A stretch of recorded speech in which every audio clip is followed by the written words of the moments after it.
Hi everyone, Flaming Footy here and welcome back to another YouTube video on the channel. And today guys, here we are for another AFL 2022 round review ahead of a rounds preview. Well, not necessarily a round preview, but we're going to be doing a bit of a finals preview. Not necessarily finals week 1, but just a look at the finals tomorrow. Before, of course, next week we'll be doing a finals week 1 preview. So things are going to be a little bit different over the next week or so, but we will still be able to work through it. But before we do, I just want to touch base on the finals week 1 fixture. I want you guys all to have a look at it if you haven't already. So this is how things are shaping up.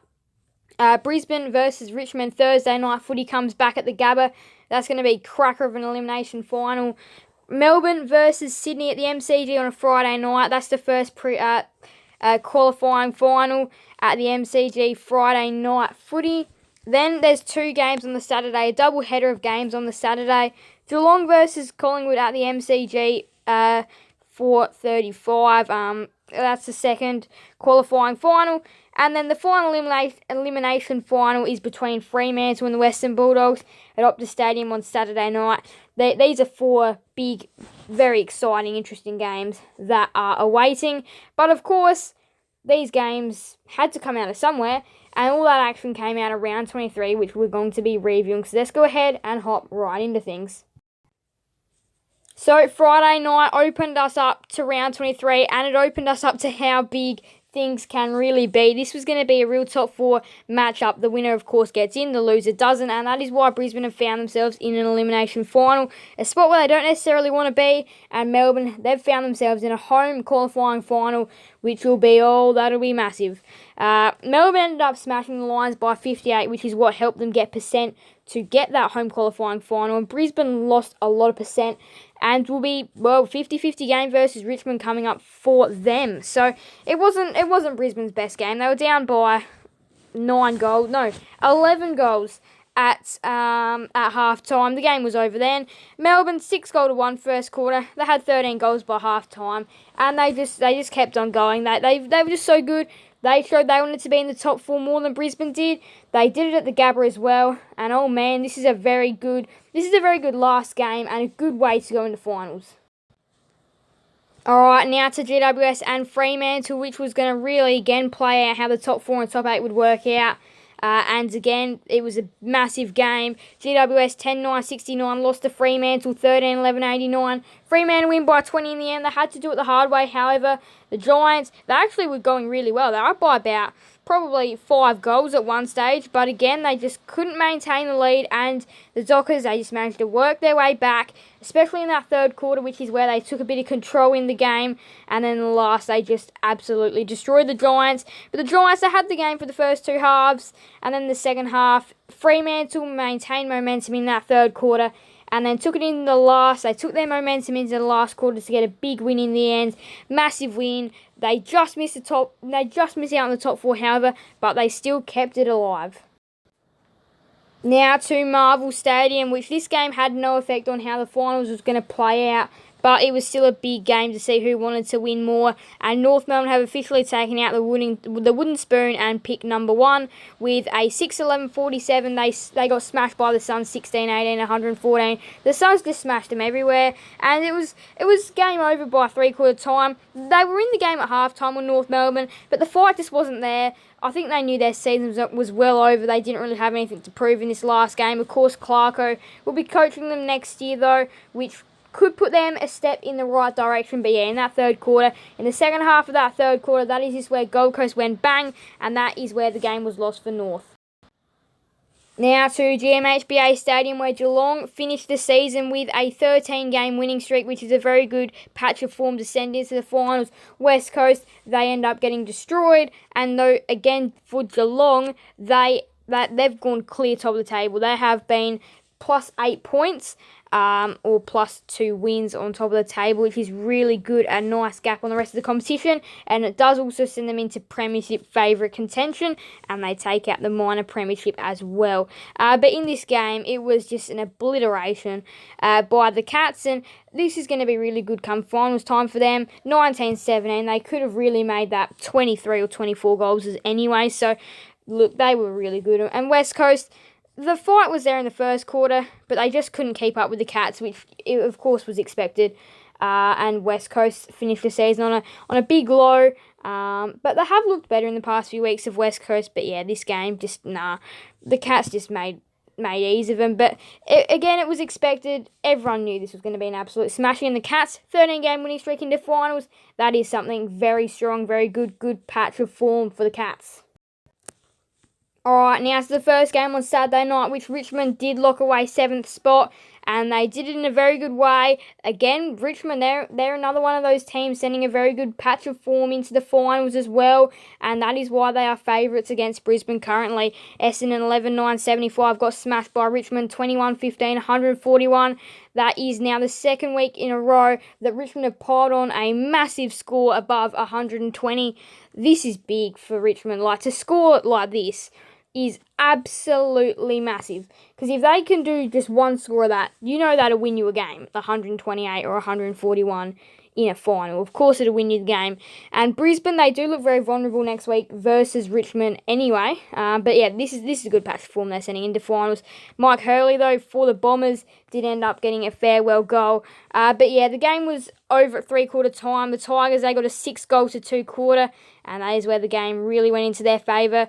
They had 10 goals at half-time. They finished with 21 for the game, so they were just in exceptional form.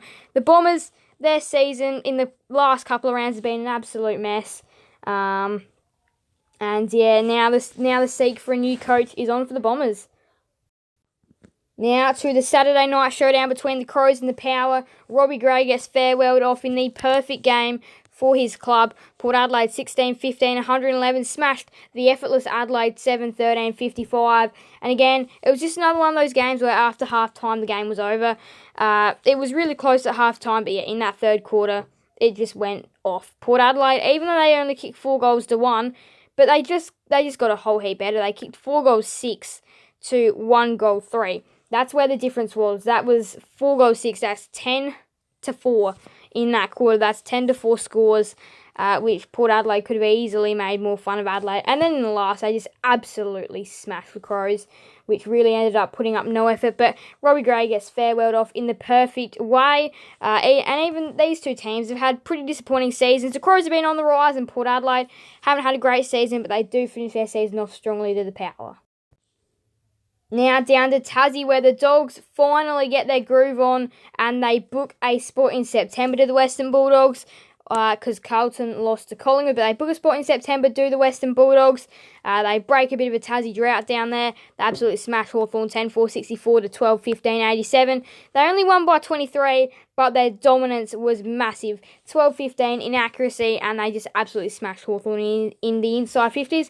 They got lots more of a chance.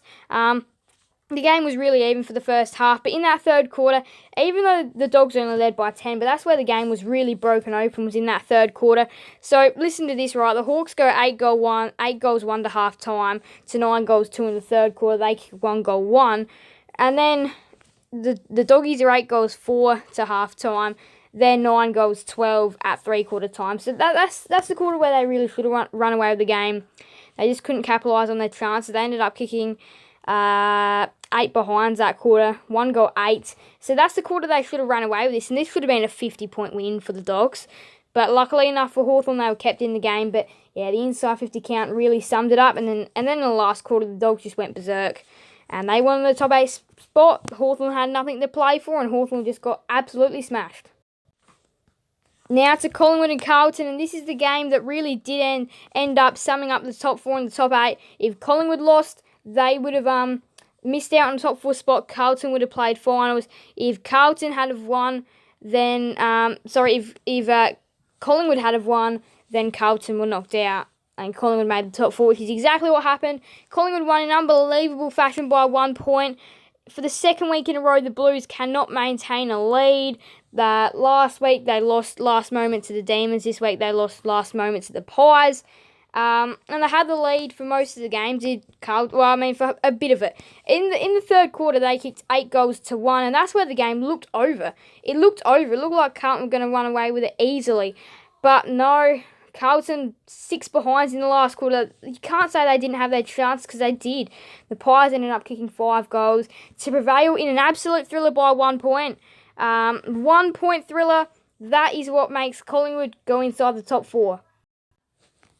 Now to the final game of the year, which this game also decided whether Sydney were going to play top 4 or top 8, and they end up finishing in the top 4 after overcoming the Saints, only just though. They end up winning by 14 points. St Kilda 11-8-74, lose to Sydney 13-10-88. The Saints, they did show a little bit more of signs of improvement in this last game.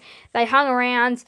But yeah, in the end, the lead was just way too much at 3/4 time. They just couldn't come back. In that second and third quarter is where the game was just all Sydney. They just controlled the game in that second and third quarter. And then in the last quarter, the Saints try and make a last-moment comeback. But in the end, it is just too little too late. The Swans end up winning by 14 points, and they get a top 4 spot to cap off a pretty impressive year for the Swans. And well, there you have it, the story of an incredible round 23, just like that in 11 minutes. Brilliant scenes. It was a massive round of footy. The Demons won by 58 over the Lions. The Dockers won by 20 over the Giants. The Suns smashed the Roos by 67. The Cats smashed the Eagles by 85. The Tigers smashed the Bombers by 66. Port Adelaide smashed the Crows by 56. The Dogs got over the Hawks by 23. The Pies prevailed in the thriller over the Blues by 1. And the Swans over the Saints by 14. Of course, finals week 1 fixture. Let's just have another look at it, because it's an exciting fixture. Brisbane versus Richmond, Gabba, Thursday night footy. Melbourne versus Sydney, Friday night footy. Geelong versus Collingwood, Saturday Arvo footy, before the Dockers and the Dogs, Saturday night footy. So now, the ladder, as it finished off, the Cats 2 games clear of the Demons, the Swans and Collingwood, who all finished on 64 points, just like that. Fremantle finished on 62, ahead of Brisbane on 60. The Tigers on 54 and the Dogs on 48. Carlton, they make a massive choke. They finished 12-10 after starting the season 8-2. They finish in 9th. The Saints' poor percentage goes under 100, helps them finish in 10th. Port Adelaide gets some nice percentage to finish in 11th, and the Suns finish in 12th. The Hawks finish in 13th, and the Crows finish in 14th. The bottom 4 goes Essendon, GWS, West Coast, and North Melbourne. So that is how the ladder that is how the ladder stood. That is how it finishes. And now it is a whole new ball game starting in a couple of weeks' time. Are the finals. I'll be doing a finals preview, and then of course next week there won't be a round review, but there will be a final week 1 preview. So that's how things are going to be planning in the next couple of weeks. But anyway, thank you guys all so much for watching. Make sure to leave a like and subscribe and hit that notification bell so then you guys never miss another video on the channel. Thank you guys all so much for watching. Survive Run, Flaming Footy out.